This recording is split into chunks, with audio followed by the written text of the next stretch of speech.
Welcome to Avenue M. My name is Joey Taylor. And I'm Haroon Mogul. We're two men on a journey of faith and meaning. In each episode, we sit down with a remarkable guest to unpack the moments that shape us, the struggles that build us, and the questions that intrigue us.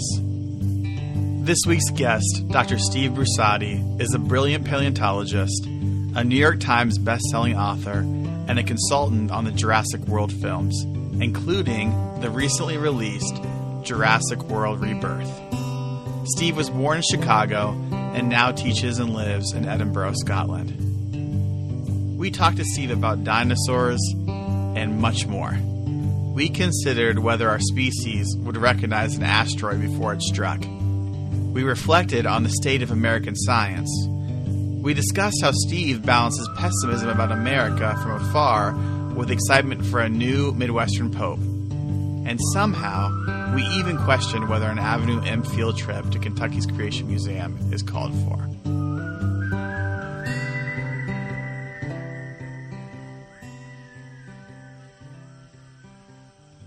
going to start with a question that takes me back to when I was 12 years old, which is when I watched the first Jurassic Park movie. I still have to say is the best one, but that's maybe because I never imagined that would be possible. So I'm now almost 45 years old. I exercise, but maybe not as much as I should. If I have any free time, which I usually don't, it's reading books, watching movies. Joey pointed out earlier that I like to travel, but I also travel for work, so I don't know if that's quite a hobby anymore. What I mean to say is, if I'm in the final scene of Jurassic Park and there's a velociraptor and a T-Rex, who should I be running away from? I think it depends if it's one velociraptor or a pack of velociraptors. That would be my first question. If it's like that scene, you know what? I mean, it's pick your poison. You know, you had the brute in terms of T-Rex, size of a bus, crunch the bones of its prey. And then the raptors, you have these small, stealthy, really, really smart little hunters, very bird-like in many ways. You know, if you've ever been dive bombed by a seagull, that's where the gulls get that deep velociraptor ancestry. And really, raptors are some of the very closest ancestors, cousins of birds. So honestly, I don't think there's a good answer to that question. I think you gave a good answer, which is just die faster, go for the T-Rex, because it would just be over faster, I would assume. I think if that's what you're looking for, just total damage control, get it over with. Yeah, the velociraptors, they would probably play with you for a little bit. I mean, you know, the real ones were the size of poodles, little miniature poodles. But if you could imagine 5 or 6 poodles with sickle-shaped claws on their feet trying to eviscerate you, that would not be a pleasant way to go. It would not be quick. T-Rex would be quick. So, okay, I guess we've settled on T-Rex. There's actually a reason I asked that question, which is I still remember at the age of 12, certain movies, books, those formative experiences that suddenly open your mind to something and then you find yourself fascinated by them, right? When I watched the movie, my response was to go read the book. That was part of the reason I already loved reading. I loved writing. And part of the reason I got even deeper into writing was to realize how much you could do with an imagination. So I'm wondering, given everything you've done, was there a moment that opened this field to you that you can point to? I should say I remember also very well seeing the first Jurassic film in the cinema. And we're about the same age. I was 9 at the time. I was growing up in Ottawa, Illinois, my hometown, just about an hour and a half or so outside of Chicago. Small town, you know, in the middle of farm country, but close enough to the big city that we were kind of in both worlds. So around that age, I was becoming aware, I think, of a lot of things. And dinosaurs burst onto the big screen in the summer of 1993. And it was wild. I remember it not because it made me obsessed with dinosaurs, not because I was particularly interested in dinosaurs at the time. I just remember it because it was such a spectacle. I mean, when that movie came out, that was the summer blockbuster. That was it. That's what everybody was talking about. And those dinosaurs on the screen were so realistic and they were so different from these droopy-handed, drab-colored dimwits that were in the books that I had at school. And so this was this new view of dinosaurs as active and intelligent and energetic, and they seemed like real animals. I mean, the special effects still hold up so well in that film. So I remember it, and I remember it for those reasons. It did not make me want to become a paleontologist, not right away, but my youngest brother, Chris, he was 5 at the time, and he was just obsessed with dinosaurs. And it was really through him over the next few years that little by little, through osmosis, through, gradual just grinding away at me, that I got more and more interested in dinosaurs. And I was lucky. Chris had like his own dinosaur library. He turned his bedroom into a dinosaur museum. That was his thing at that time, growing up in a small town, his way of really engaging with the world and being really interested in something. Shame for him that I appropriated that and I became the paleontologist. But I remember it quite well, even though it was more than 3 decades ago. To what extent does Chris take credit for your success? Well, he's very humble and he's very mild-mannered, and he would never take credit for anything. He, I think, loves the fact that I was able to make a life out of this thing, which for him, he was so young when he was into dinosaurs. So many kids that age are really into dinosaurs. I have a 5-year-old son, and he's a little bit into dinosaurs. I don't push it on him. I don't want to push my own desires and demands on him. But when I've gone into his nursery, his preschool, and talked to the class about dinosaurs, his classmates, they love dinosaurs. So many kids do at that age. There's just something natural about it. So I think the odds are somebody like Chris, when he was 5 years old and obsessed with dinosaurs, probably wouldn't have turned into a career. But somehow him kind of transferring that to me when I was a little bit older, I think made it more realistic. It was really around the time that I started high school that I really just got into science, just broadly. Not just dinosaurs, but other fossils, evolution, the history of Earth, rocks and minerals, and all kinds of things. So I have a question to follow up on that. You and we met, I think you were doing a reading of the Dinosaurs book, which was a New York Times bestseller. It was a great book, by the way. Well, thank you. Thanks recommended. for your support. Because I remember our first contact, because you emailed me. It was an out of the blue email, and it was not soon after the book, The Rise and Fall of the Dinosaurs, came out. It was 2018, and this was all very new to me, and I would occasionally get emails, but when I saw yours, and I remember, okay, wow, this guy's a writer, and this guy's read the book, and he's not a scientist, but he has good things to say about it. So it means a lot, actually. And I remember that message very well, because my wife and I was doing a talk about the book, and we were in a hotel in Belfast, actually. It's funny how memory, but I remember it because the email meant a lot, and it does. And I think for people listening, sometimes if you do read something or see something that really inspires you or interests you, reach out and tell the people that did it that you liked it. Worst case, you're gonna get no response, but your email, honestly, it meant something. Yeah. Thank you. It means a lot to me. I will say, for me personally, it took a long time to get to the point where I'd be comfortable doing that, just cold emailing. But I feel like it's been, it is transformative, right? Like if you're interested in something, go follow it up. And it's something I try to teach our kids especially too, that where the interest is, go out there. Most people are pretty nice and generally will appreciate that. And I remember we were at SEM-Co-op, and it was an amazing reading. SEM-Co-op, by the way, is, I think, my favorite bookstore. I have my University of Chicago, that's where I did my degree, and I'm just so happy to be wearing it. But that's, great bookshop on the campus of the University of Chicago, south side of Chicago. That worked. You have Midwest on your shirt. That totally works as Avenue M. That's one of the reasons why I did this. A conscious wardrobe choice. Appreciate that. For better or for worse, I don't know. It's a great school. And I guess what I'm really interested in is, you pursue this path and you get into paleontology. And I think what's interesting to me, and there's a larger topic I want to get to, but I find, like you said, I'm not a scientist. I did my graduate work in Islamic studies and philosophy, and I often find myself in this kind of conundrum. Like I'll read a New York Times article about a random topic, and I'm like, wow, this is fascinating. But then I'll read an equivalent article about a field I know well, and I'm like, there are so many errors here. And but then I'll step back and I'll say, wait a minute, like what about the articles, right? And then there's this feeling of, what is expertise? What is authority? So I guess to start with, what I really want to ask is, and you pointed to this, how wrong do we get dinosaurs? I guess it depends on who we are. First, I'll start with us as scientists, the authorities, the experts, the ones that are educated. I did basically 10 years of undergrad and grad work to get to a point where I could get an academic job teaching and studying earth science and paleontology.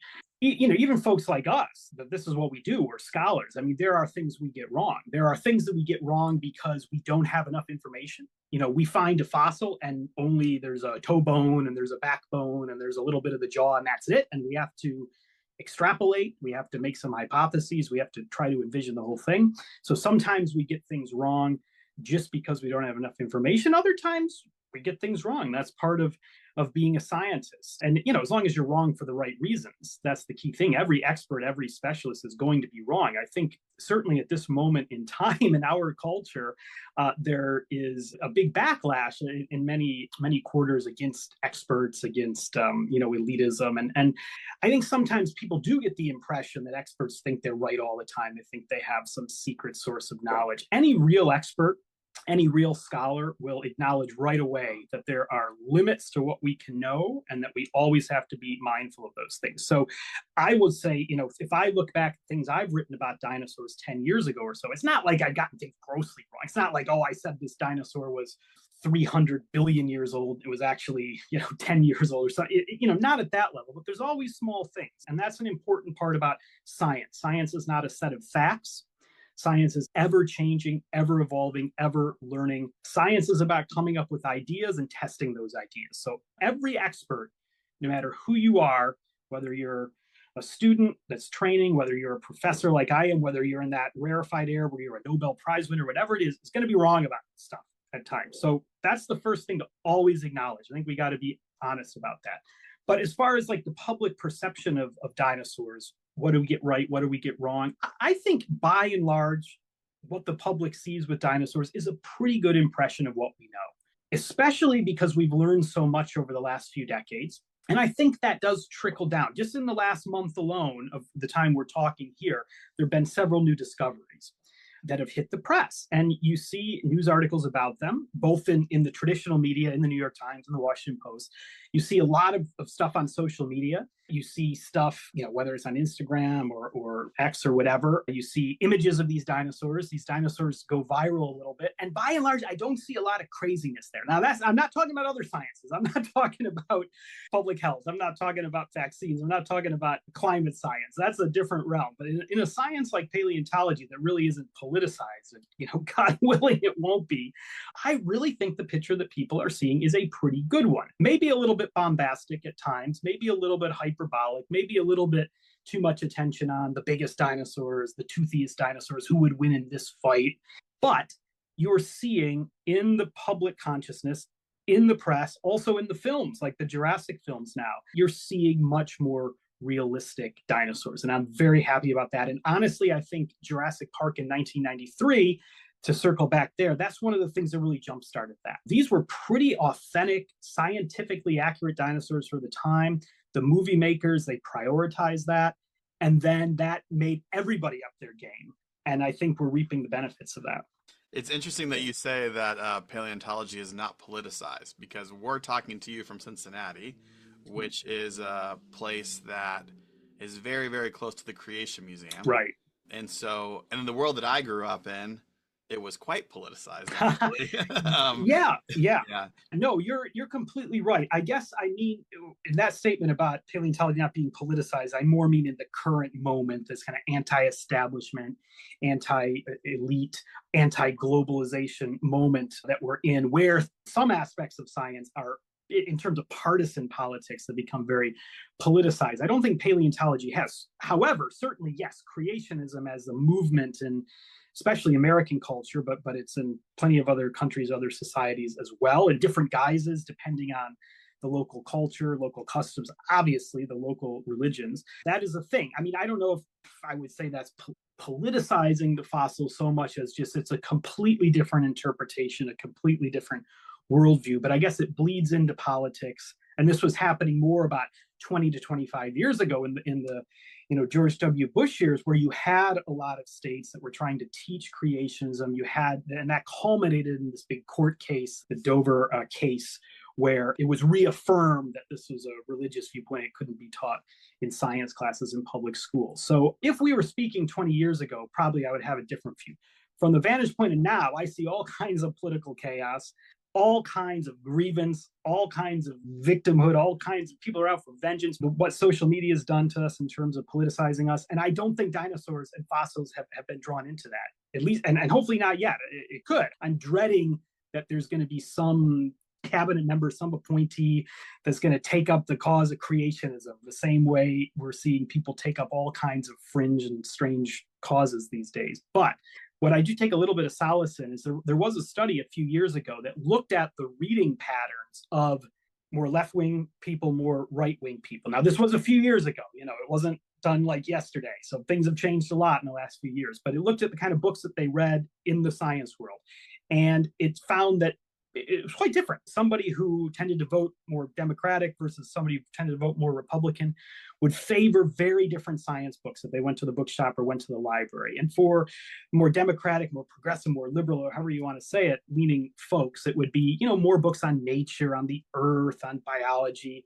Those leaning more right, more on tech, on engineering, on building things. But dinosaurs were in the middle, and they were like equally popular with both. And they were the one category, dinosaurs and paleontology, the one category that people from both sides both embraced in terms of buying books and reading books. And I've seen it myself with my book. There were a lot of cool things that happened. Getting, that random email from Haroon and starting this friendship was one of them. And I've seen, some politicians take notice of the book. And I had Bill Clinton say that it was his favorite book of the year. I know I'm boasting, but like somebody sent me this video he did to talk, and it's like, oh my, like what? Like, of course he butchered my name, but it's like, wow, that's awesome. And then Newt Gingrich reviewed it for Fox News and gave it this great review. So you have these two guys, they're a few decades in the past, but they were the big antagonists at that time politically. And they both found something in the dinosaur book that they liked. And I think that is a microcosm for what we have in paleontology. We have the science that really is accessible to people. It's interesting to people. It's non-threatening to people, at least for the moment. Politically, it doesn't in the same way as, say, a study on climate change or a study on vaccine trials or something like that. Automatically, people are going to see some of these through their partisan blinders. We don't have that with paleontology. I hope it continues. I hope that continues. And it certainly is one of my fears that it does somehow become politicized in some bizarre way. And then who knows? Yeah, well, I think, Joey, you just inadvertently created a great idea for like a documentary spinoff where you bring me and Steve to the Creation Museum and then you see who's more uncomfortable, right? Because there's different reasons why each of us would be uncomfortable. Yeah. I feel a little attacked because I was going to ask you questions like who will win or like. No, but you know what? I'm happy to answer these things because I think my questions are different. It's like who will lose first, right? I've seen the movies, but I actually wonder. I think you hinted at something. This way in which this subject crosses a lot of boundaries and fascinates people, and I think it's because one of my hunches is because it is humbling. Right? This idea that before we were here, there was an entire world that is hard to imagine. And, the filmmakers in the Jurassic Park series, they get to play around with this, which is a lot of fun to play around on the big screen, is like, what the heck would happen to humanity, right? Like, would we have a shot?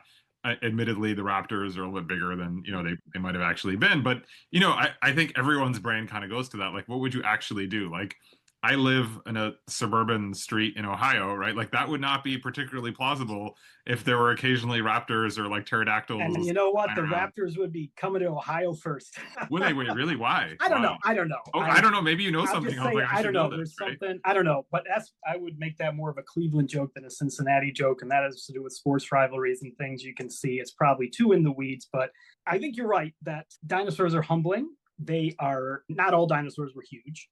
But many were absolutely colossal, far bigger than us, far bigger than many of the things that we build, far bigger than the animals we know today. So they're humbling in a physical sense. If you go to a museum and stand underneath a T-Rex or a Brontosaurus, you cannot help but be moved just by the sheer physicality.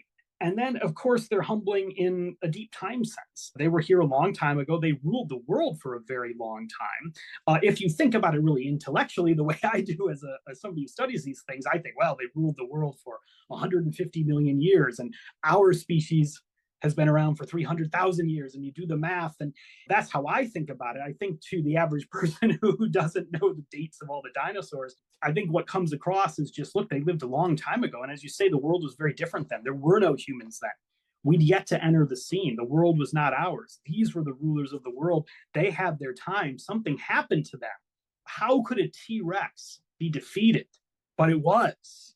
And I do think that it gives this different perspective that we're not used to. And ultimately, I think they're just pretty cool. They're pretty awesome. There's just something about them that I think they're more fantastic than any dragon or unicorn or sea serpent or all these things humans have created in myths and legends. I think a T-Rex or a Brontosaurus is more fantastic than any of those, and it was real. We can find their bones. We can go to a museum and see them, but they lived so long ago, we don't have to worry about them. We don't have to be afraid of them. Yeah, staying in the kind of philosophical world for just a second, because I tend to be a little bit overly earnest here. I want to hear you talk just a little bit. I mean, you're getting there, but talk a little bit about how your experience and study of dinosaurs helped to shape the way that you think about human meaning and your place in the universe. That's a deep question. I must say I don't normally think of it in those terms, but it's a fun thing to explore. I mean, I think when I think of humans, when I think of myself, when I think of my family and my community, it's also fleeting. I mean, and that kind of comes from studying dinosaurs. I think it also just comes from studying earth science. I'm a geologist really by training. I teach geology here in Edinburgh. The earth is so old. The earth's 4.5 billion years old. Life's been around for probably 4 billion years. Life has changed dramatically. The earth has changed dramatically. When the earth started, there would have been no liquid water. There would have been oceans of lava. There would have been no oxygen in the atmosphere. Oxygen came later, really through the effects of life, of bacteria that emitted oxygen as a waste product. And that made the atmosphere breathable for new types of animals. Animals could get bigger. And then the dinosaurs came on the scene later. I mean, you can go through this whole story. And the point really is that humans they're the very end, the last letter in the last word of a very long book. And you can use whatever other analogy you want, but the point is that human history is played out over a tiny, tiny, tiny little sliver of Earth history. We are part of a much bigger story. And the Earth has always changed. We look at fossils, we look at dinosaurs. We see they ruled the world for a long time, they disappeared. What happened? Well, things change. Climates change. Environments change. Unexpected things happen. There's a catastrophe. An asteroid falls from the sky. A huge volcano starts to erupt. And life has to adapt or face the consequences. The world is fickle, especially on long time scales. And so we see the world changing a lot now. A lot of that's due to us, but the world would be changing anyway, even if it wasn't for us. And I don't know what our future necessarily holds, but whatever it is, we've been around for such a tiny, tiny, tiny, tiny, tiny amount of time. The earth is not ours. We didn't create the earth. We don't own the earth. We're newcomers on the earth. And so much of what we take for granted was normal for us. The temperature, the flow of that river, the shape of those mountains in the distance, that is so transient. And these things change dramatically over the course of Earth history. And that's my perspective. That's how I see humanity. I see the petty squabbles that we have as just really infuriating. What probably infuriates me more than anything is just the short-term politics of things. The news cycle, even, the election cycle. These are tiny amounts of time. And it just seems like we don't have much of a capability of planning ahead or banding together the way that we might to confront the real challenges that will take place on a planetary scale. That's beautiful. It's funny because I don't know if I ever imagined this, but your book and the idea of dinosaurs and the reality of dinosaurs actually play a role in 2 Billion Caliphs, my book, which is Albanian edition. Yes, is right there. Because you mentioned our meeting in the seminary co-op, which I found it's incredible. You could work this into that book, and I was. I'm not going to make you talk about Islamic theology. No, don't worry. No, that's why I read your books. What I thought was so interesting is what you just said about this perspective of big time, of deep time, of a long view. That I agree with you. I think has been slipping away in our culture in recent years, and I want to make it personal because you talked about what makes an expert or a genuine expert, and it's that combination of rigor and humility. And the three of us here are all raising boys who, God willing, one day will be men who do great things and live meaningful, purposeful, happy lives. I'm wondering, how do you pass that on? Because it's something I really struggle with too. Like, we do live in a culture that I think doesn't know what to do with expertise. There's a flood of information. It's certainly nothing like when I was growing up, when any of us was growing up, but there are these anchor points. So I guess I'm just wondering, like, what do you want to give your son as a framework for navigating the world? At the moment, because things are moving so fast now and things have lurched so much over the last few months, we're living in Scotland. Although I'm American and, grew up in America and still visit, family in America quite a bit, still very tuned into what's happening in America. I'm not actually living there. on a day-to-day basis, and I'm a dual citizen, and that just brings with it, I think, a different reality. So, I'm not there as an ICE raid comes into my kid's school. That can't happen. I mean, that's it's not going to happen at a Scottish, school.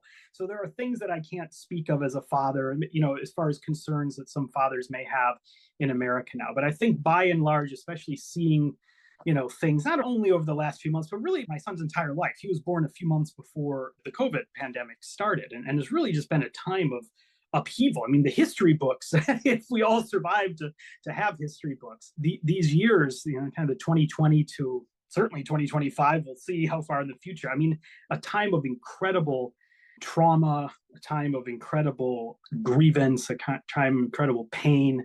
I just want to raise a kid, and he's a boy, but it'd be the same if he was a girl, that is just honest and kind. And I think those are the two biggest things for me right now in every interaction, every one of those parenting moments. First of all, just want a son who's going to be nice to people, who's going to give people the benefit of the doubt, who's going to build things instead of tear things down, who has a view of himself and other people as people worth loving and caring about. That's the initial default reaction to seeing another person, whoever that person is. I feel like so much in the world today, if you see another person, I mean, not for all of us, but certainly for many people, if that person looks different or sounds different or has a different religion or a different passport or whatever, I mean, the automatic reaction is just like, that's not a person. That just destroys me. I mean, maybe it's because I've been able to live in different countries and travel and work with a lot of people around the world. And I grew up, yes, in the Midwest and in a small town, in a Catholic family. I very much, learned that framework, but I've now learned so much more about other religions and other cultures. I mean, I think I've been blessed to see that. So it just drives me mad when people look at somebody who's different and dehumanize them. So I want my son to be kind, but I want him to be honest. And that's in terms of honesty, in terms of actual factual based reality in the world. There is a real world out there. There are facts. Of course, there's many things we debate, we argue about. Different people have different interpretations. But I mean, the climate is changing. Like global temperatures are getting warmer. The COVID vaccines did lead to a huge decrease in people getting COVID and people dying. These are facts, and there's a whole industry of people out there now that are simply denying facts or just simply lying about straightforward facts. And I want to raise a child who is true to reality, to real information, or at least seeking it out, at least just not believing the first thing that you see.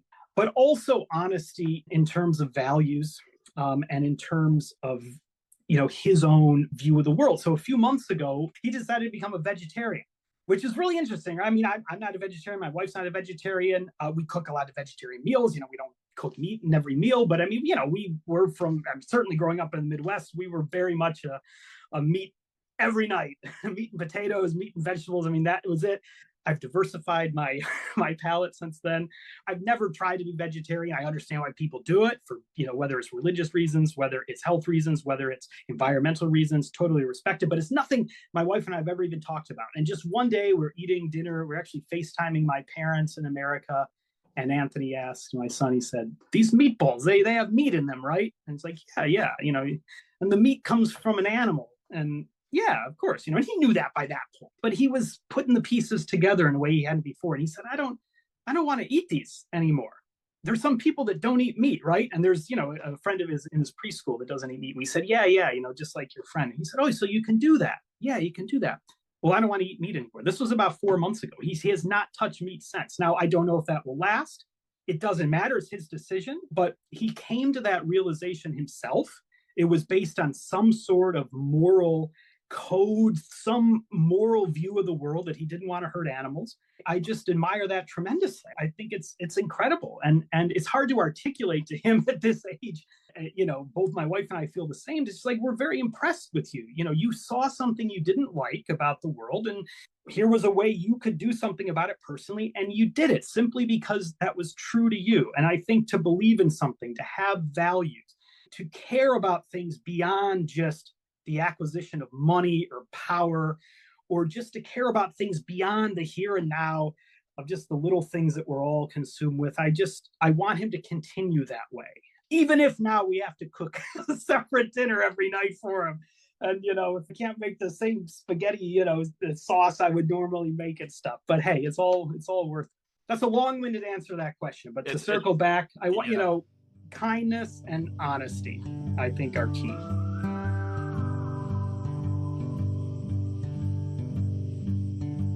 This episode is brought to you by Queen City Diwan. We build experiences, adventures, and retreats for travelers of all ages and backgrounds.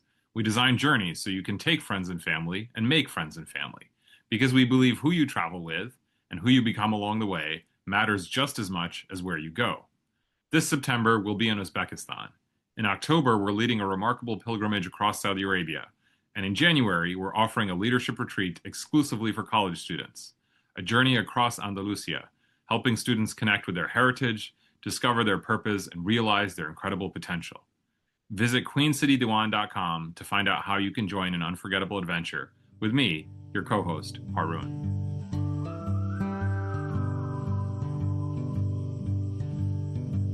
One of the ways in which it seems that a profit motive, a power motive, is driving a local company here in the U.S. is this group called Colossal Bioscience. Yes.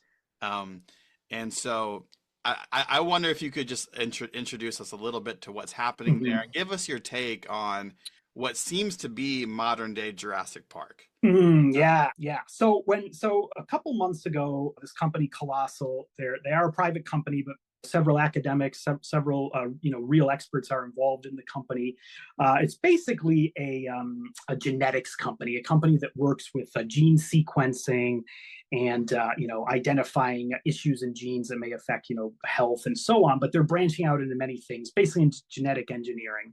And a few months ago, they announced that they had resurrected an extinct species. Now, not getting DNA from amber from a mosquito and making a T-Rex like in Jurassic Park, but bringing back this thing called the dire wolf, which many of us probably know from Game of Thrones. This was a real animal. You can find hundreds of their skeletons in Los Angeles, the middle of Los Angeles, in the La Brea tar pits, that amazing museum where really just a few tens of thousands of years ago, all these animals fell in to this tar seep and got caught and turned into fossils, quite sadly.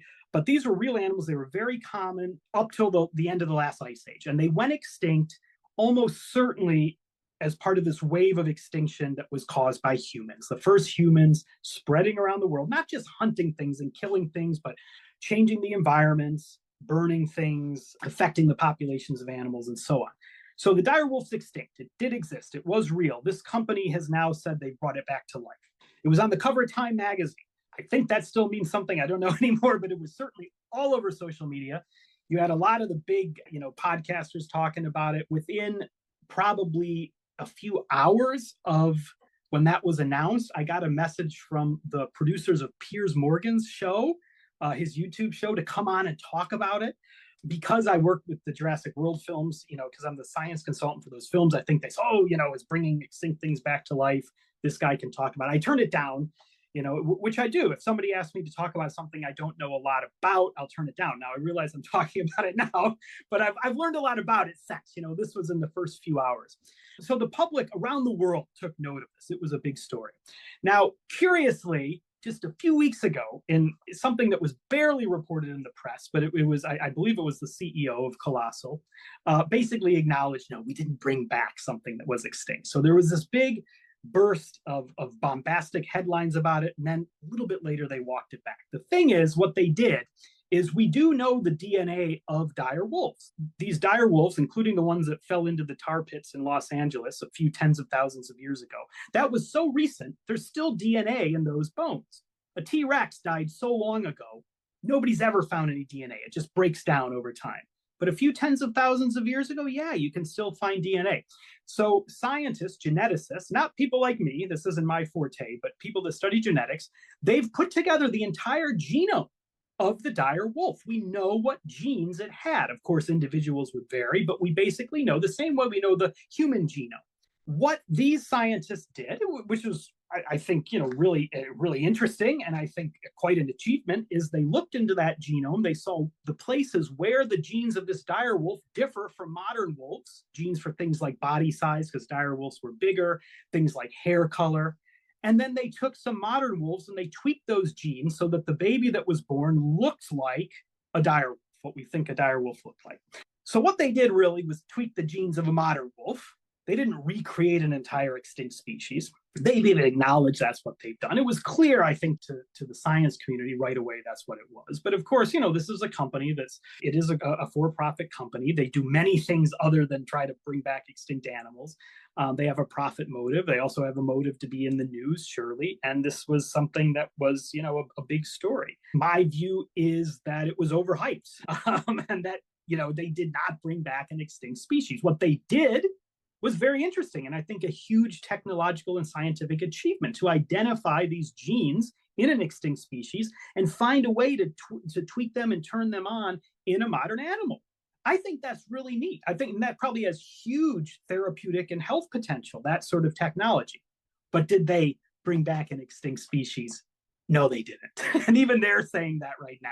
And that's without even getting into the ethics of, if they did bring back an extinct species, was it the right thing to do? Or if they could in the future, should we do it? Those are big questions that don't have, at least in my view, easy answers. But they haven't even got to the point yet where we have to wrestle with those things. I have a two-parter that takes off from that. And the first part is easier, at least for you. It would be hard for me. The second part, you can take in whatever direction you want to go. So there's The Rise and Fall of Dinosaurs, amazing book. I loved it, especially that there was like a couple pages where you got into like the biomechanics of T-Rex, Yeah. like, size. It was fun to write, I got it. It was, it was cool, right? Like it was like, if you want to. And it's a popular science book, so I had, some freedom to write in a way I wouldn't in an academic paper. Yeah, it was, really I enjoyed it.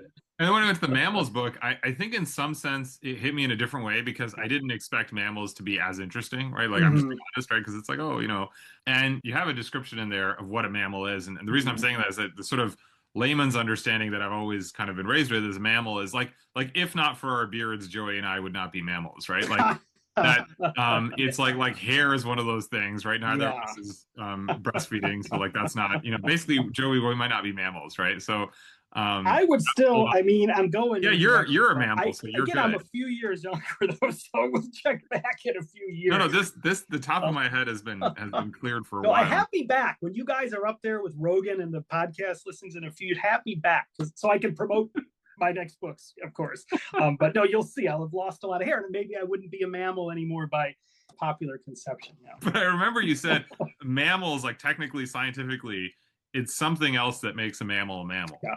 And what is that? Yeah, I think so. There's any group, whether it's mammals, dinosaurs, frogs, beetles, whatever. There's features that distinguish those things, that characterize those things. And those are the features that their common ancestor at some point in deep history evolved. And so there are a set of features that makes a dinosaur a dinosaur. And there are things like the number of backbones that connect to the pelvis and the shape of the pelvic joint, actually quite in the weeds anatomical minutiae. With mammals, the traditional thing is that mammals have hair, mammal mothers feed their babies milk, and many mammal mothers, almost all of them, give live birth to babies.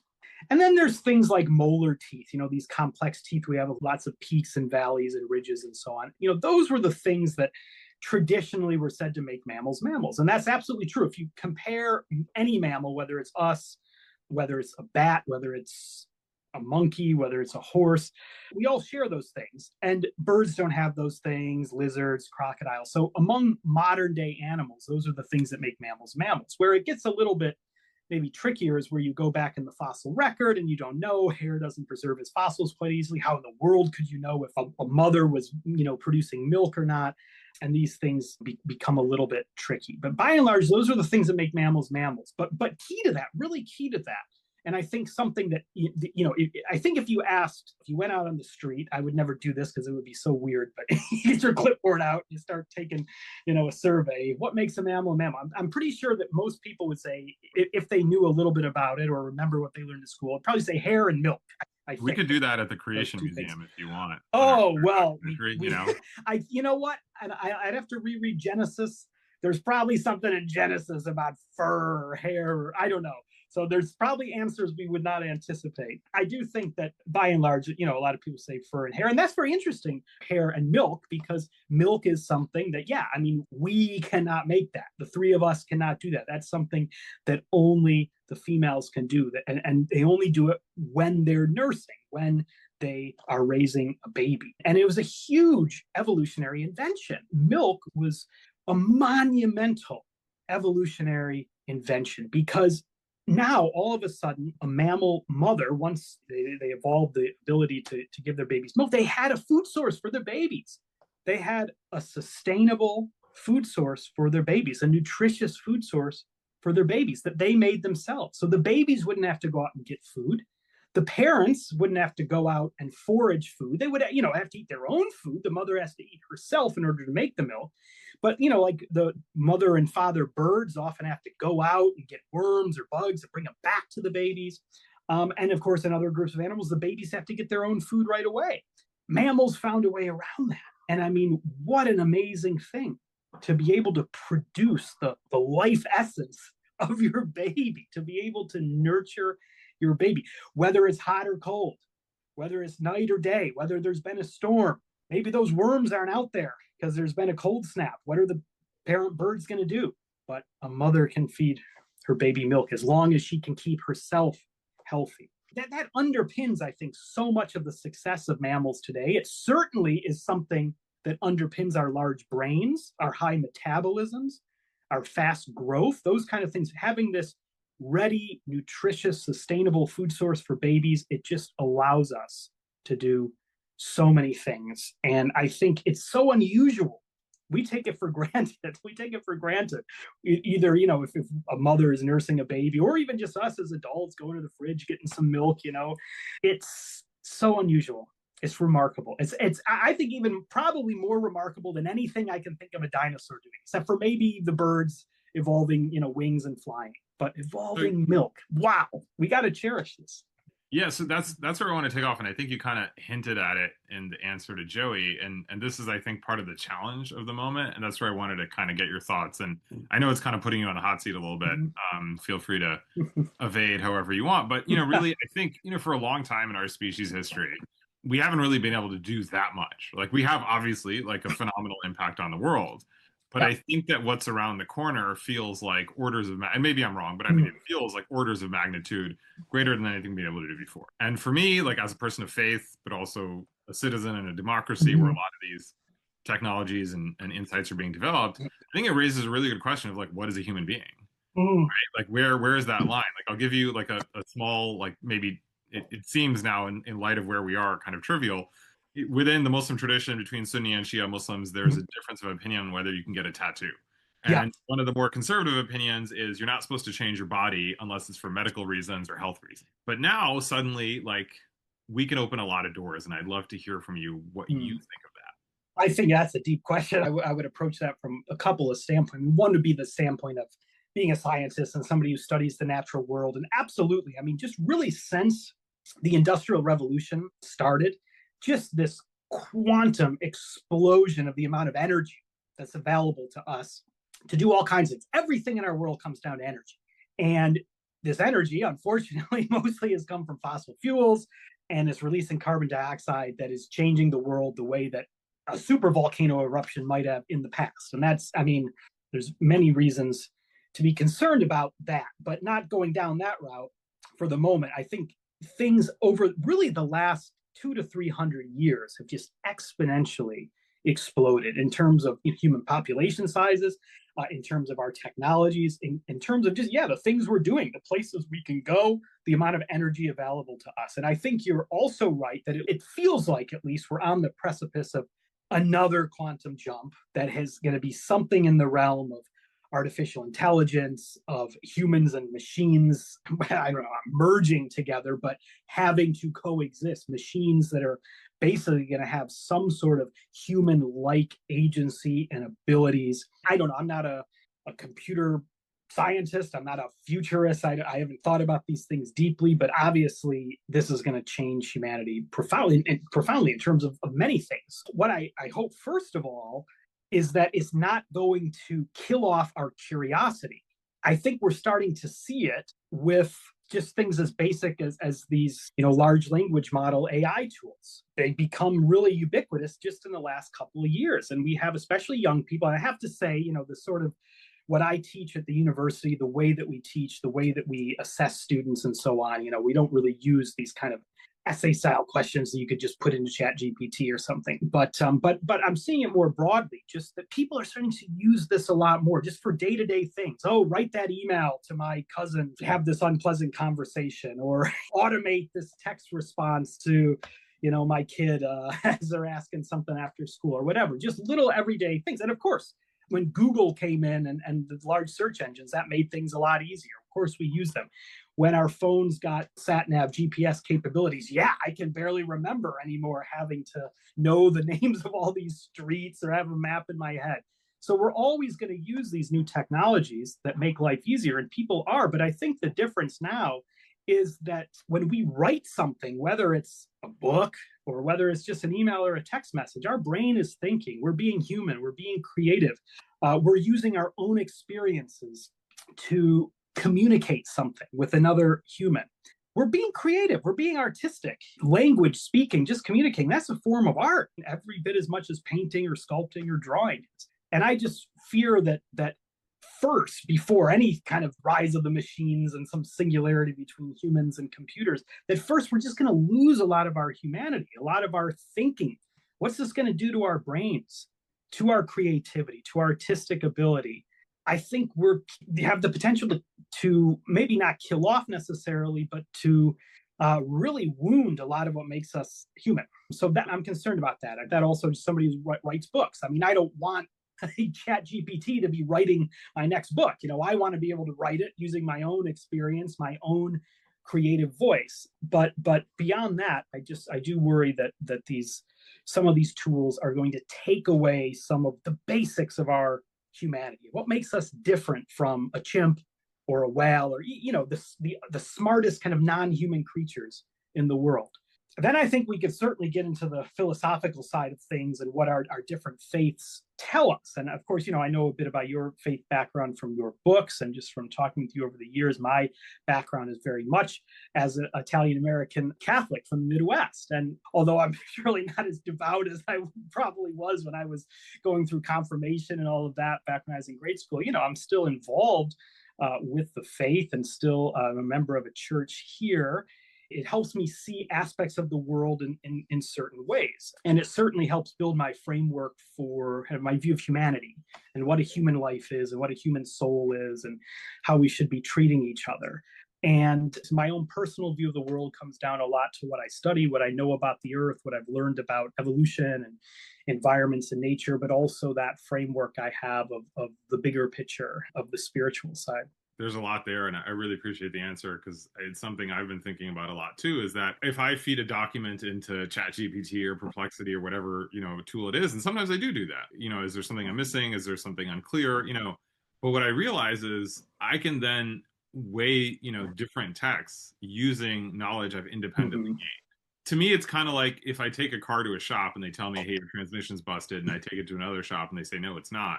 I have really no ability to discern who is right. Yeah. I don't, right? Because I don't have any specialized knowledge. Absolutely. Me neither. I have no clue. Yeah. Like if I go to a doctor, I think what worries me about that is the ubiquity of it means that for kids who grew up in this world, will they ever independently develop the ability to produce an argument, right?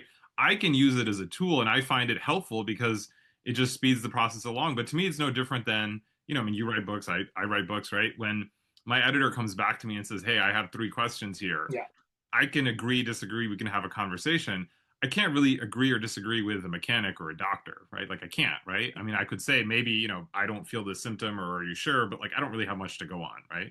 And what I feel as an American, and I want to get your take on this because you're outside America now. Joey and I are inside, and to me, America is a land of contradictions, maybe always has been. And maybe one of the ways it's captured is look at who the president is and look at who the Pope is. Those are 2 very different visions of America. I will say, growing up when I was, let's say, I don't know, 12-year-old me, I remember Donald Trump as this was before The Apprentice, I guess, but as this tabloid fixture, this guy that was in the news with all these wives and all this glitzy stuff, and this constant stream of rumors and just this bombastic guy. Yeah, he's president. When I was growing up, I thought a White Sox fan from the very south side of Chicago, not very far from where my parents are from, becoming Pope. Like, yeah, absolutely. And the characters are very different. But I mean, life is interesting. I mean, things move fast. It's so hard to predict what's going to happen in the future. We could have predicted none of those things. But you're right. To get back to your actual I guess point the question about I have America, for you is maybe just about really starkly, would you come back, or you just, given what you see, would you rather? Oh yeah. Well, I mean, it depends, I guess, on what you mean by come back. I mean, we certainly have come back to visit family. We'll continue to do so as long as things are safe. I mean, things are moving very fast, and if it does get to a point where the military's out on the street of every major city, and there are violent confrontations, and they're suspending habeas corpus for citizens, and I mean, I hope that's a worst case scenario, but in that case, I mean, we wouldn't be coming back to see family or anything. We'd be staying away. Come back to live? No, there's certainly, I mean, and not just because of this administration, just because, I've lived here in Edinburgh for a long time. We've been here over 12 years. My wife is British. Her family's nucleated around us here. Our boy, I have a Scottish boy. I grew up in the middle of the cornfields, and I have a Scottish son. It's that's where life has taken me. So no, we wouldn't uproot that, absent any kind of emergency or big change in life. If though, let's say I was, I don't know, a 30-year-old single guy, and I just got my PhD, and I was looking for jobs in different countries, even as an American, would I want to be in America right now? No, I wouldn't for many reasons. I mean, and of course there's numerous things in a political sense, everything from pardoning January 6th rioters to all of these crypto schemes and all these other just utter corruption among the presidency. These guys, I mean, I could go on forever. That's not the conversation we're going to have. But why I would not want to move back as just kind of a single person unmoored with anything is simply because the current government is attacking science, is attacking universities. They have canceled, without notice, thousands of research grants. They've stopped studies of cancer in their tracks for no real reason other than anti-Semitism. Yeah, okay, we got to stop that cancer study and not develop that cancer drug because of some protest somewhere. I mean, it's nonsensical. These are excuses. We all know they're excuses. It's a pretense to do what they want to do, and that's taking money out of science, out of research, out of education. And it's amassing power. It's a power grab. And so far, they've been able to get away with it.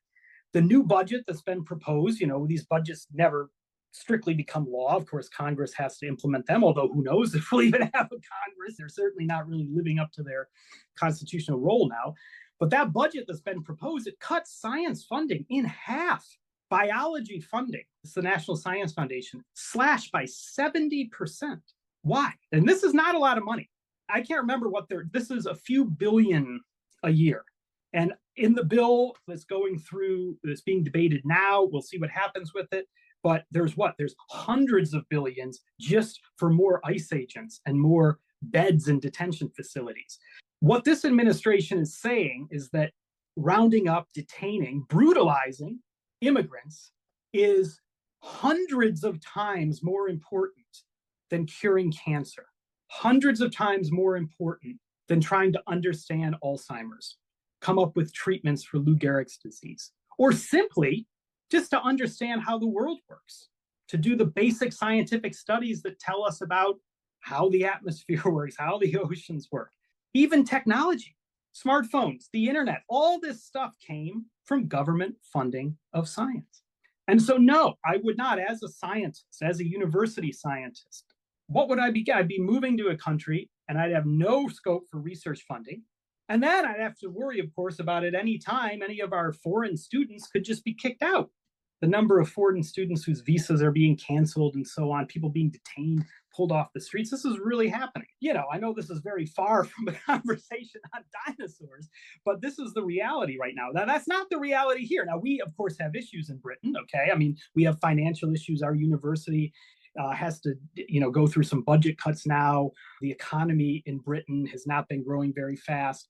we got issues, but I can study what I want. The prime minister isn't saying, I'm canceling your grant because it's in some subject I don't like.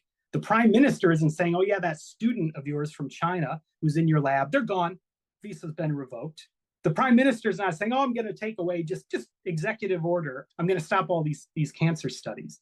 Prime minister's not saying, oh, yeah, in order to prevent me from taking all your money and deporting all your students, you got to let me review your curriculum. All that stuff is happening right now in the United States. It's madness. It's insanity. Nothing like this was happening, at least in my lifetime, up until January 20th of this year. And that's not happening here because it's nuts, because a sane, rational society wouldn't do these things. And so it is absolutely a better place to be a scientist here. There's more freedom. There's less cruelty. There's more stability. The universities are more valued. Our foreign students are more valued. And I just can't imagine what it would be like to be running a research lab in the US right now. If I had students that would be worried every day about checking their immigration status, students that have done nothing, but maybe 5 years ago said something on Twitter that maybe possibly was positive about a Palestinian. So this stuff is nuts. We'll see where things are when this conversation is released. But from my perspective overseas, I follow all this stuff, as an American, and I'm quite in tune with the news. But my perspective and the perspective of pretty much everybody in my circles here is like, this is ludicrous. This is not normal. This is insane. And I think sometimes that distance puts that into contrast a little bit more. So my hope is just that we can, step back from the brink of that insanity. So I worry. And I feel like this strange journey of studying dinosaurs has taken me here, and I have this life here, and I'm watching things back home. And it seems kind of unfair that I don't have to deal with this, but I have colleagues who've just been studying science for years, doing good work. They're not political at all. Their work has actually advanced our understanding of society. And that's especially true of people I know who do medical research, who do genetics research. And now all of a sudden they're the enemy. They're under attack. And it's not even subtle. When you have a vice president who actually comes out and gives a speech called "The Universities Are the Enemy," I mean, come on. They're not trying to hide it. And the last thing I'll just say is when I was a grad student, my PhD was funded through a National Science Foundation grant. I got what's called a graduate research fellowship. These are given to individuals. You have to apply as an individual. And whether you get it or not is, it's based on your undergrad transcripts, your grades, your rec letters, that kind of stuff. But it gives you funding. It covers your tuition, gives you a bit of a stipend to do a PhD. So I got one of those. If I didn't get one of those, I probably couldn't have done a PhD. Then when I was a PhD student, I got what's called a graduate dissertation improvement grant, a doctoral dissertation improvement grant. And that gave me, it was a few tens of thousands of dollars to collect data, get equipment, travel to do the research I needed to do, which was on the origin of birds, where birds came from. And then when I was first hired as a young professor, through the links I still had in the US, I got 2 National Science Foundation grants to study the extinction of the dinosaurs, what happened during that catastrophe of Earth history, when everything changed so quickly, when the environment shifted so fast that these animals that had dominated the world for 150 million years disappeared, and then how mammals rose up from that, our story. So that's 4 NSF grants I've gotten. I would not have this career without them. There are innumerable young scientists today, including people that are in the middle of their graduate programs, that maybe would be doing what I'm doing now 10, 15 years out. They won't be talking about this stuff on a podcast then. They won't be writing pop science books, and they won't be leading a lab, whatever, because the funding's not there right now to give them the opportunity. That's what we're losing. That's what we're losing. It feels like, if I can summarize it, it feels like America is the dinosaurs and the asteroid. At this moment, yeah. But, we rule the world, but we are currently consuming, we are obliterating ourselves. Maybe in slow motion. I feel like the asteroid you have is far more epic. And yes. And you know what? The thing is, though, it's all a choice. And it's not necessarily a choice you've made or Joey's made or I've made, but collectively it is a choice. And it's certainly a choice of our democratically elected government. It is a choice to spend hundreds of times more money on rounding up immigrants than it is on funding cancer studies. That's a choice. Are you coming back for the Creation Museum tour? You know what? I've never actually been to the Creation Museum. That's what I'm saying. I would love to see it. Again, being Catholic, the Catholic Church has long been comfortable with evolution. Even some of the most conservative theologians, Pope John Paul II, have written extensively on evolution. It's fine. The Earth being millions of years old, billions of years old, it's not a problem. Us having kind of animal ancestors, not a problem. It's not an issue with Catholic teaching. So when I was growing up, it was always kind of weird being in a small town, not a conservative town politically necessarily, but just like a rural, quite straightforward town. I had a lot of friends that were evangelical Christians, and they found this, how can I do this? How could I study this? And so a lot of the conversations I had in high school were kind of like this, just free flowing in class or at lunch or whatever about this. And I love those conversations. So Joey comes from an evangelical background. I feel like you've just called him out.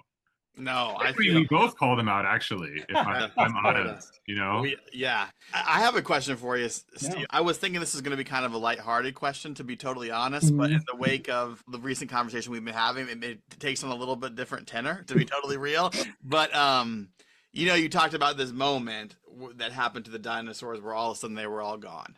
Right. So to close this conversation, I wonder if humans were suddenly gone tomorrow, what kind of legacy do you think we leave behind, and what might future species think of us? Talk about like a thought experiment there. I think if we were to suddenly disappear, I mean, so much of the world that we know is kept afloat by us. I mean, we've built all of this infrastructure for us, whether it's nuclear power plants or hydroelectric dams or whatever. And if we weren't around to maintain that, if we were just vaporized one day, I mean, all that stuff very quickly. I mean, the Panama Canal would flood out within a day or something.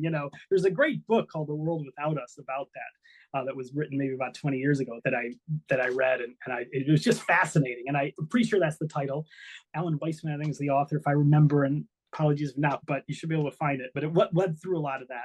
I think the point is, so much of what we see as normal in our world today is really stuff we've done to the world. There's very little like natural, untouched landscape left, and so on. So I think if we did disappear, I mean, this Earth would change very quickly. I think then if maybe you zoomed, 10 million years out, and there's some new intelligent species that's on Earth, and they're the paleontologists 10 million years from now, and they're looking in the rocks, and they're trying to decipher the evolution of life and how the Earth has changed over time. They would come to some record of humanity. But I think it would be a very meager record. And I think humanity would basically be the equivalent, not of a geological era. I mean, geological eras are tens, hundreds of millions of years long, geological time periods and eras. I think humanity would be more like an event, like the asteroid hitting the dinosaurs. It would be more like a line in the rocks. That's what the asteroid is. All that chaos, all that carnage, there's really a thin line in the rocks. Of course, what's above in the rocks is much different than what's below. All these dinosaurs find all their fossils, then they disappear, then the mammals come in. But the asteroid itself, just a line in the rocks. And I think if we were to all disappear right now, our species has only been around 300,000 years. It will not leave much record behind, but it would leave a record. And I think you would see things like a lot of plastics, in that line. You'd see a real change in the chemistry. You'd be able to tell from the types of carbon and oxygen isotopes that there were big changes in climate, that there was a release of a huge amount of carbon dioxide. You could tell that quite easily from the chemical fingerprint of the rocks. And you would probably also see records of things like changes in the ocean in terms of the acidity of the ocean and so on. But I think, honestly, we would leave very little behind. It's not like all of our buildings would be fossilized or anything like that. Our roads would disappear quickly. We always have to resurface our roads, especially in the Midwest. I mean, every winter they freeze and thaw, and a few years later they're full of potholes. They would be gone almost immediately. Maybe some of the things we've dug into the earth would persist just because we've essentially made things into fossils that way. But I really think that by and large, we would leave very little behind. And it would actually take some deciphering from some future species of paleontologists to figure out that we were here. And then to link whatever little changes, or changes in the chemistry of that little layer of rock, to link it to, say, a fossil skeleton of something that would look like me and say that was the creature that did it. That, to me, is maybe the most humbling thing of all. Just thinking that if we were to all obliterate ourselves now in nuclear war, or if we let climate change rage on, we would leave very little behind. The Earth would keep ticking along. The Earth, there would be effects, of course, but the Earth would recalibrate itself as it always has done. There have been times where 95% of species have died out. There have been times where there have been volcanoes that have erupted for millions of years, basically unstopped. The Earth has always recovered. The Earth will recover from us if it has to, but I think, There would be no record of our politicians, our celebrities, our scientists, our podcasters, whoever. No matter how important any of us think we are now, how much power we amass, how much wealth we have, Mar-a-Lago's not going to be fossilized. Not going to happen.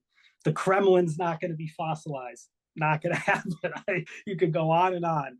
We're an event in Earth history. It's a really beautiful lesson in a way. When people say no one ever sits there on their deathbed and thinks, I wish I sent another email. Yeah.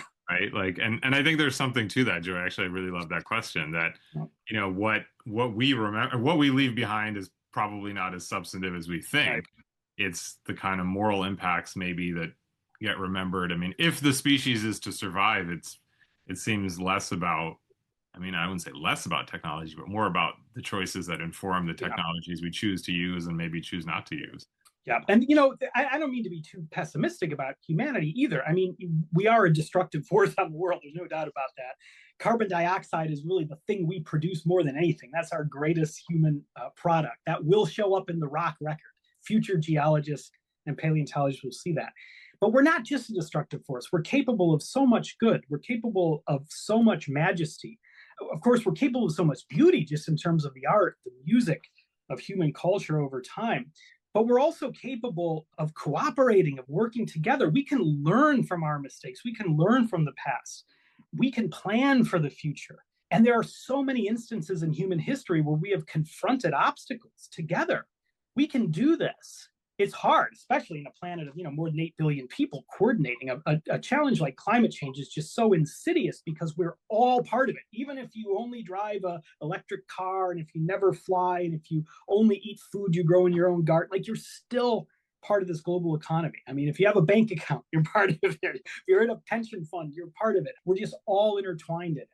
But humans have this incredible capacity to work together, to learn from mistakes, to plan ahead. And underpinning it, it's just, we're very smart. There's nothing in nature as cognitively advanced as us. Our brains are huge. Our intellect is huge. It genuinely is something that is awesome. Yes, it evolved from our ape ancestors, but for those of us who are people of faith, I think you can find places in that story where you can say, man, maybe there's something divine about this. Maybe there's a spark somewhere.